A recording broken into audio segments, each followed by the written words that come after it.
My dear friends, నేను మీ గోళ్ళ రమేష్. ఈరోజు supreme court 7 జడ్జిల ధర్మాసనం ఒక చారిత్రాత్మకమైనటువంటి తీర్పును వెలువరించింది. ఈ ఎస్సీ ఎస్టీలలో వర్గీకరణ చేసుకోవచ్చు, సబ్ క్లాసిఫికేషన్ చేసుకోవచ్చు అని చెప్పి ఒక గొప్ప తీర్పుని వెలువరించడం జరిగింది. ఈ జడ్జిమెంట్ యొక్క సారాంశం మీకు తెలియజేసే ముందు ఈ కేసు పూర్వాపరాల్లో కానీ వెళ్ళినట్లయితే 1975లో పంజాబ్ గవర్నమెంట్ అక్కడ ఎస్సీలకి 25% రిజర్వేషన్ ఉంటే అందులో సగాన్ని అంటే 12.5%ని ఈ మజాబ్ సిక్కులకు మరియు వాల్మీకిలకి, ఎందుకంటే వాళ్ళు ఎస్సీల్లో మరీ అత్యంత వెనుకబడినటువంటి జాతులుగా గుర్తించి సబ్ క్లాసిఫికేషన్ చేయడం జరిగింది పంజాబ్ గవర్నమెంట్. సో సుమారుగా 31 సంవత్సరాలు వాళ్ళ యొక్క సబ్ క్లాసిఫికేషన్ ప్రకారం రిజర్వేషన్లు అమలు చేసింది పంజాబ్ ప్రభుత్వం. అయితే 2000 సంవత్సరంలో అప్పటి ఉమ్మడి ఆంధ్రప్రదేశ్ ముఖ్యమంత్రి అయినటువంటి చంద్రబాబు నాయుడు గారు ఈ ఎస్సీల్లో, ఆంధ్రప్రదేశ్లో ఉన్నటువంటి ఎస్సీల్లో సబ్ కేటగిరైజేషన్ చేస్తూ, వర్గీకరణ చేస్తూ ఒక చట్టాన్ని తీసుకురావడం జరిగింది. దీని మీద సుప్రీంకోర్టులో ఛాలెంజ్ చేయడం జరిగింది. 2004లో ఈవి Chennaiah versus state of Andhra Pradesh అనేటువంటి సుప్రీంకోర్టు 5 జడ్జిల ధర్మాసనం ఈ వర్గీకరణ చెల్లదు అని చెప్పి కొట్టివేయడం జరిగింది. ఆ యొక్క తీర్పుని అనుసరించి పంజాబ్లో కూడా అక్కడ హైకోర్టు 2006లో ఈ వర్గీకరణ చెల్లదు పంజాబ్లో కూడా అని చెప్పి కొట్టివేయడం జరిగింది. సో 2006లో అది జరిగిన వెంటనే మళ్ళీ ఒక చట్టాన్ని పంజాబ్ గవర్నమెంట్ 2006లోనే తీసుకొచ్చింది. ప్రిఫరెన్షియల్ ట్రీట్మెంట్ ఇస్తాం మేము ఈ మజాబ్ సిక్కులకు మరియు వాల్మీకులకి, ఎందుకంటే వాళ్ళు చాలా అత్యంత వెనుకబడిన వర్గాలు కాబట్టి అని చెప్పి ఫస్ట్ 50% ఫస్ట్ ప్రయారిటీ వీళ్ళకి ఇస్తాము అని చెప్పి అదే వర్గీకరణని కంటిన్యూ చేసేటట్లుగా మరో చట్టాన్ని తీసుకొని వచ్చింది పంజాబ్ గవర్నమెంట్. దాని మీద కొంతమంది కోర్టుకు వెళ్లడంతో 2010లో హర్యానా అండ్ పంజాబ్ హైకోర్టు ఈ ఈవి Chennaiah versus state of Andhra Pradesh supreme ధర్మాసనం యొక్క తీర్పును అనుసరించి ఆ చట్టాన్ని మళ్ళీ కొట్టేయడం జరిగింది. దాంతో పంజాబ్ గవర్నమెంట్ సుప్రీంకోర్టుకు వెళ్ళింది.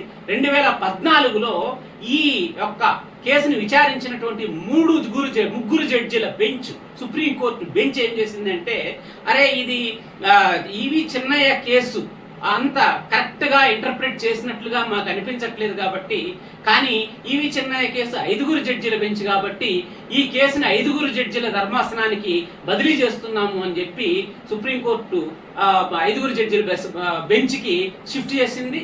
5 జడ్జిల బెంచ్ 2020లో విచారణ చేసి ఈవి చెన్నయ్య కేసుని మళ్ళీ రీకన్సిడర్ రీలుక్ మళ్ళీ పరిశీలించాల్సినటువంటి అవసరం ఉంది.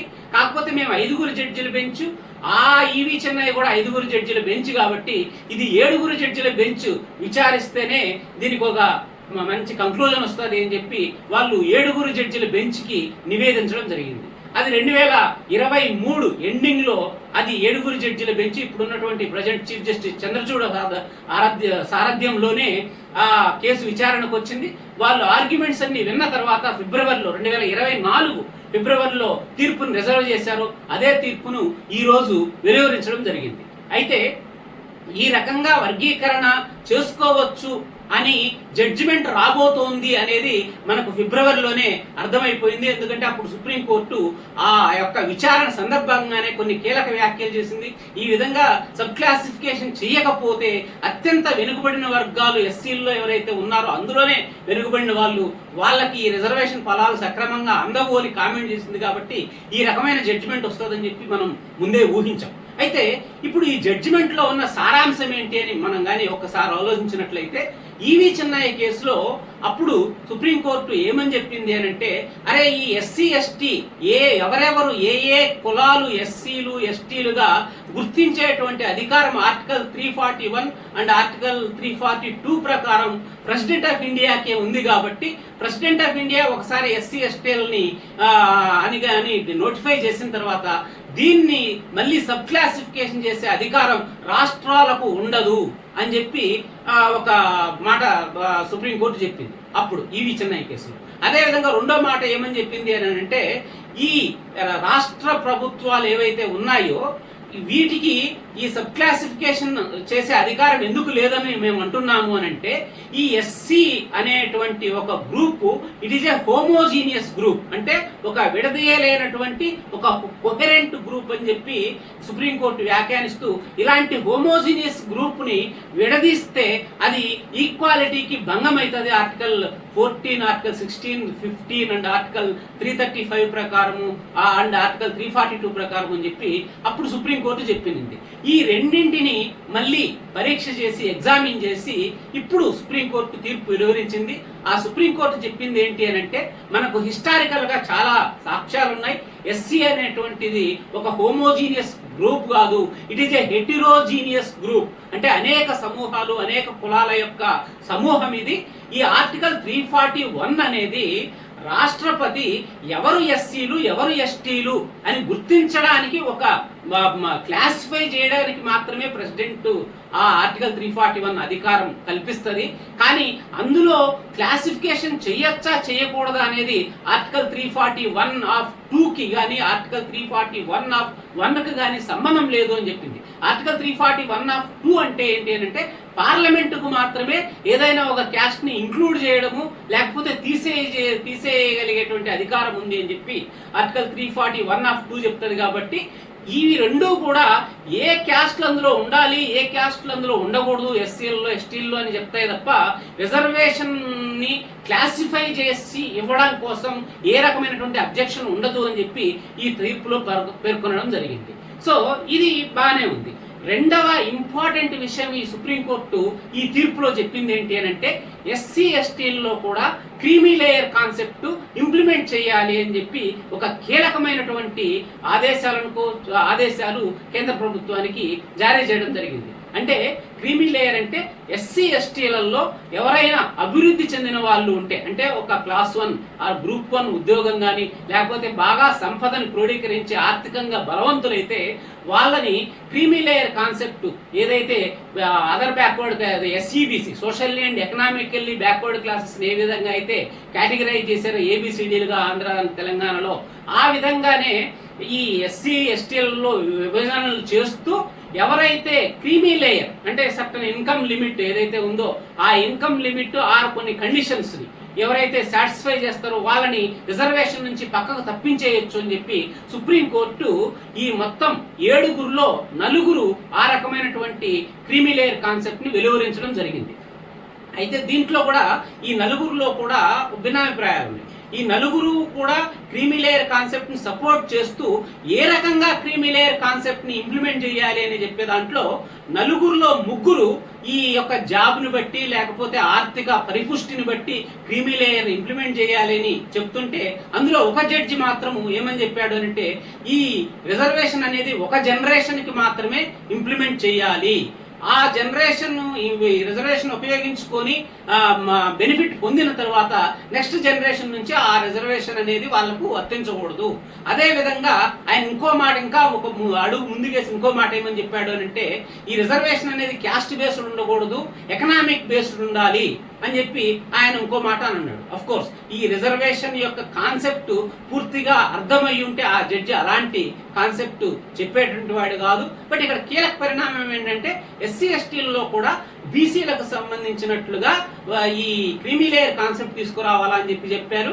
అయితే బీసీలలో ఏదైతే క్రీమీ లేయర్ కి సంబంధించినటువంటి కండిషన్స్ పెట్టారో, 8 లక్షల కంటే ఎక్కువ ఆదాయం ఉండకూడదు, లేకపోతే ల్యాండ్ ఇంతకంటే ఎక్కువ ఉండకూడదు, లేకపోతే వాళ్ళ అమ్మ వాళ్ళ నాన్న డైరెక్ట్ గ్రూప్ 1 ఆఫీసర్స్ అయి ఉండకూడదు, ఇలాంటి కండిషన్లు ఏవైతే ఉన్నాయో అవే కండిషన్స్ కాదు, వీళ్ళకి సపరేట్ కండిషన్స్ ఎవాల్వ్ చేయాలి అని చెప్పి సుప్రీంకోర్టు వ్యాఖ్యానించడం జరిగింది. తర్వాత ఈ వర్గీకరణలో ఇంకొక విషయం చెప్పింది ఏంటి అని అంటే, ఎవరైనా సరే పొలిటికల్ పార్టీలు తమ విమ్స్ అండ్ ఫ్యాన్సీస్ కి అనుగుణంగా వాళ్ళ ఇష్టం వచ్చినట్లుగా ఈ వర్గీకరణ చేయడానికి లేదు. ఆ వర్గీకరణ అనేది బేస్డ్ ఆన్ ఎంపిరికల్ డేటా, అంటే ఉద్యోగాల్లో ఏ కులానికి, ఎస్సీల్లో ఏ కులానికి ఎంత ప్రాతినిధ్యం ఉంది, ఎస్టీల్లో ఏ కులానికి ఎంత ప్రాతినిధ్యం ఉంది, వాళ్ళు ఎంత వెనుకబడి ఉన్నారు, వాళ్ళ ఆర్థిక స్థితిగతులు సామాజిక స్థితిగతులు ఏంటో చూసి దాన్ని బట్టి వాళ్ళ వాటా నిర్ణయించాలి తప్ప అడ్డగోలుగా ఈ పొలిటికల్ దీనికి సంబంధించి ఆ లక్ష్యాలను సాధించుకోవడం కోసం అడ్డగోలుగా చేయకూడదు. It is always open for judicial review. అంటే మీరు ఏ రాష్ట్రమైనా సరే వర్గీకరణ చేస్తే దాన్ని అక్కడ ఉన్నటువంటి వాళ్ళు ఛాలెంజ్ చేస్తే మేము దాన్ని రివ్యూ చేస్తాము, వీళ్ళు కరెక్ట్గా చేశారా లేదా అని చెప్పి తీర్పును వెలువరించడం జరిగింది. మై డియర్ ఫ్రెండ్స్, దీని నుంచి నా యొక్క ఒపీనియన్ అంటే ఈ సారాంశాన్ని, ఈ జడ్జిమెంట్ యొక్క సారాంశాన్ని చూసిన తర్వాత ఇందులో 2 విషయాలు నేను చెప్పదలుచుకుంటున్నా. ఒక విషయం ఏంటి అని అంటే, ఈ రకమైనటువంటి వర్గీకరణ చేయడం అనేది పాక్షిక న్యాయం మాత్రమే జరిగింది అని చెప్పొచ్చు ఎస్సీలకి. రేపు పొద్దున్న ఎస్టీల్లో కూడా ఈ విధంగా వర్గీకరణ చేయాలి అని చెప్పి డిమాండ్లు వస్తాయి. దాన్ని కూడా కన్సిడర్ ఈ సుప్రీంకోర్టు తీర్పు ప్రకారం కన్సిడర్ చేయొచ్చు.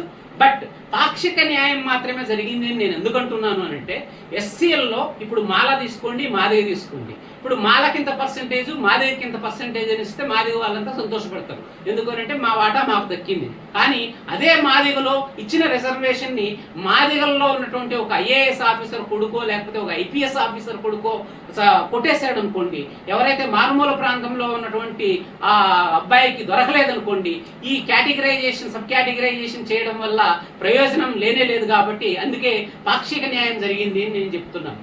అయితే దీనికి రెమెడీ ఏంటి, దీనికి ఏ విధంగా దీన్ని ఓవర్కమ్ చేయొచ్చు అంటే, నేను ఇంత మునుపు వీడియోలో కూడా చెప్పాను.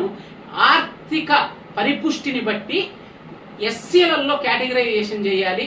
గ్రూప్ 1 ఆఫీసర్స్ అందరినీ లీస్ట్ కేటగిరీలో పెట్టి, బాగా డబ్బున్న వాళ్ళని లీస్ట్ కేటగిరీలో పెట్టి, అత్యంత వెనుకబడినటువంటి పూర్ పీపుల్ని ఫస్ట్ కేటగిరీలో పెట్టి వాళ్ళకి ఫస్ట్ ప్రిఫరెన్స్ ఇచ్చి లాస్ట్ ప్రిఫరెన్స్ వీళ్ళకి ఇవ్వాలి. ఇదే కరెక్ట్ న్యాయము అని చెప్పి నేను చెప్పాను. పూర్తి న్యాయం చేయాలి అంటే ఇదే కాన్సెప్ట్. కానీ సుప్రీంకోర్టు చెప్పింది కదా ఈ రకంగా చేయమని చెప్పి క్రీమీ లేయర్ పెట్టమని అని అంటే, క్రీమీ లేయర్ పెడితే ఏమవుతుంది? అల్టిమేట్గా ఎవరైతే డెవలప్ అయ్యారు అని అనుకుంటున్నారో వాళ్ళని కంప్లీట్గా రిజర్వేషన్ నుంచి బయటకు తీసుకొచ్చేస్తారు. అంటే they will be out of the ambit of reservation. కంప్లీట్గా వాళ్ళకి రిజర్వేషన్ ఉండదు. కానీ అది రిజర్వేషన్ ప్రిన్సిపల్స్కే విరుద్ధం, రాజ్యాంగం యొక్క సిద్ధాంతాలకే అది విరుద్ధం. ఎందుకంటే ఈ యొక్క రిజర్వేషన్లు పెట్టింది ఏ ఆర్థిక పరిపుష్టిని చూసుకొని కాదు. Social discrimination, economic backwardness, political backwardness, అదేవిధంగా అనేక శతాబ్దాలుగా అనేక జనరేషన్స్గా ఈ ఎస్సీ ఎస్టీలు గురి కాబడినటువంటి అవమానాలకి కాంపెన్సేషన్గా ఈ యొక్క రిజర్వేషన్స్ని ఇచ్చారు. అంటే ఇప్పుడు ఎవరో డెవలప్ అయ్యాడు కాబట్టి వాడిని కంప్లీట్గా రిజర్వేషన్లోంచి పక్కకు పీకేద్దాము అని అంటే, ఆ విధంగా చేయడం అనేది రిజర్వేషన్ ప్రిన్సిపల్స్కే విరుద్ధము. ఎందుకు అని అంటే, గ్రూప్ 1 ఆఫీసర్ అయినా, ఐఏఎస్ అయినా, లేకపోతే సెక్రటరీ ర్యాంక్లో ఉన్నా కూడా ఈ సోషల్ డిస్క్రిమినేషన్ అనేది పోదు. సో ఒక జడ్జి వ్యాఖ్యానించాడు, బాగా డబ్బులు సంపాదించిన వాడికి సోషల్గా, ఎకనామికల్గా, పొలిటికల్గా డిప్రీవ్డ్ అనడానికి లేదు అని. ఎందుకు డిప్రీవ్డ్ అనకూడదు? సోషల్గా వాడు ఇంకా వివక్షని జాబ్లో కానీ బయట సమాజంలో కానీ వివక్షను అనుభవిస్తూనే ఉంటాడు. As long as social discrimination exists, there shall not be reservation benefits denied to any class of citizens among SC and STs. ఇది నా అభిప్రాయం. కానీ ప్రిఫరెన్స్ ఎవరికి ఇవ్వాలా? అత్యంత వెనుకబడినటువంటి వాడికి ఫస్ట్ ప్రయారిటీ ఇవ్వాలా, లాస్ట్ వాడికి ఎవడైతే బాగా డెవలప్ అయ్యాడో వాడికి లాస్ట్ ప్రయారిటీ ఇవ్వాలా. ఆ విధంగా రిజర్వేషన్లోంచి పూర్తిగా తీసేయడం కరెక్ట్ కాదు. కానీ preference always shall go to the most backward, most deprived among SC STs. ఇది నా యొక్క అభిప్రాయం మై డియర్ ఫ్రెండ్స్. దీని మీద మీ యొక్క అభిప్రాయం ఏందో కామెంట్స్ రూపంలో దయచేసి పంచుకోండి. అదేవిధంగా నా ఛానల్ని సబ్స్క్రైబ్ చేసుకోవడం మర్చిపోకండి. అదేవిధంగా షేర్ చేయడం, కామెంట్ చేయడం మర్చిపోకండి తెలియజేస్తూ జై హింద్.